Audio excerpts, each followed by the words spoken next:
저는 현재 배달 산업의 구조적 문제, 특히 소상공인이 겪고 있는 높은 수수료 부담과 불합리한 시장 구조를 근본적으로 해결하고자 현실적이고 지속 가능한 배달 시스템을 개발 완료하였습니다. 지금의 배달 환경은 내연기관 오토바이의 과다 사용으로 인해 도시 환경을 악화시키고 고비용 수수료 구조로 인해 소상공인의 경영을 어렵게 하고 있습니다.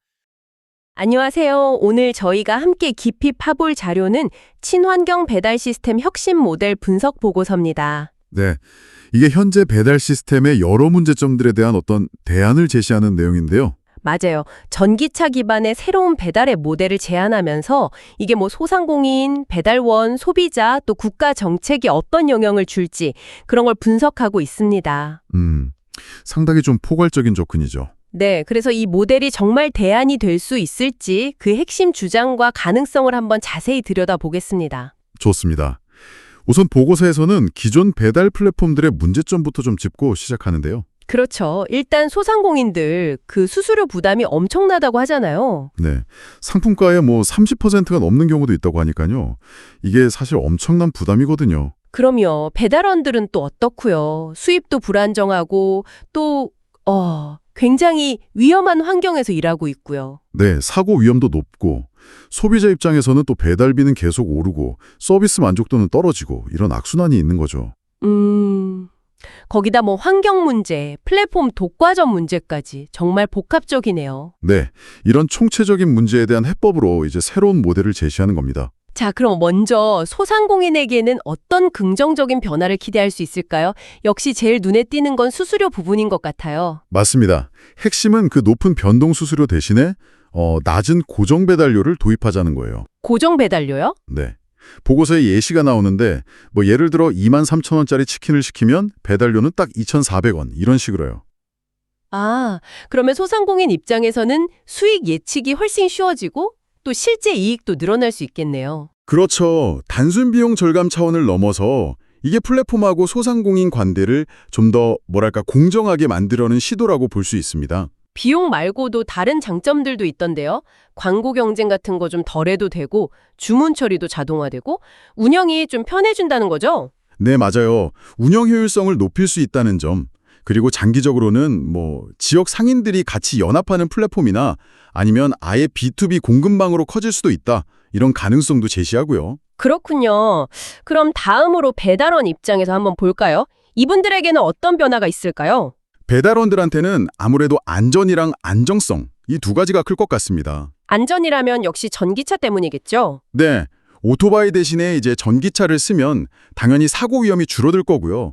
또 유류비 같은 유지 비용이나 운전 피로도도 감소할 수 있겠죠.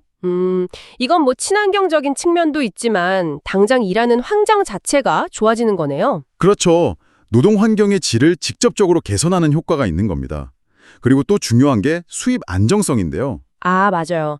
일정 급여를 준다거나 아니면 기본 배달료를 보장한다거나 그런 얘기도 있더라고요. 네, 그런 식의 안정적인 소득 구조를 만들 수 있다는 거죠.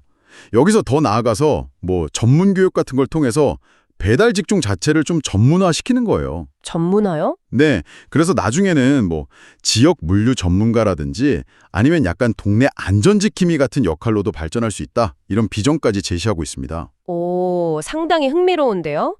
배달 직종에 대한 인식을 바꿀 수도 있겠어요. 네, 그럴 잠재력이 있죠.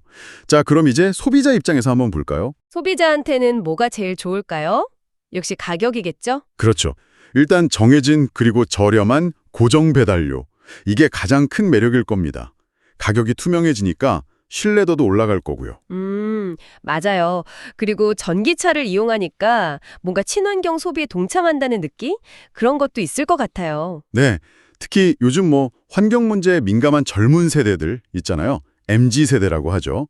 이분들한테는 꽤 어필할 수 있는 포인트거든요. 거기에 AI가 추천도 해주고 배달 시간도 더 정확하게 알려주고 이런 기술까지 붙으면 더 편리해지겠네요. 네, 사용자 경험을 향상시킬 수 있는 요소들이죠.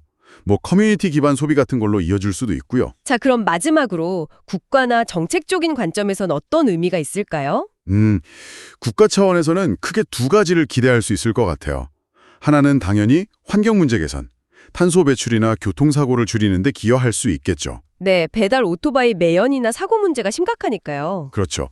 또 하나는 기존 거대 플랫폼들의 독과점 문제에 대한 어떤 견제 혹은 대안을 제시한다는 점입니다. 시장을 좀 더 건전하게 만들 수 있다는 거죠. 정부 정책 방향과도 잘 맞는다는 분석이네요. 뭐 녹색 성장이라든지 디지털 전환, 지역 경제 활성화 같은 거요. 네네. 그래서 정부 지원을 받거나 아니면 공공민간 협력 모델로 발전할 가능성도 있다고 봐요. 예를 들면 뭐 스마트 그린 시티 같은 프로젝트의 물류 인프라랑 연계하는 식으로요. 종합해 보면 이 모델은 환경 E, 사회 S, 지배구조, 즉 ESG 관점에서 다 긍정적인 효과를 노리는 거네요. 맞습니다.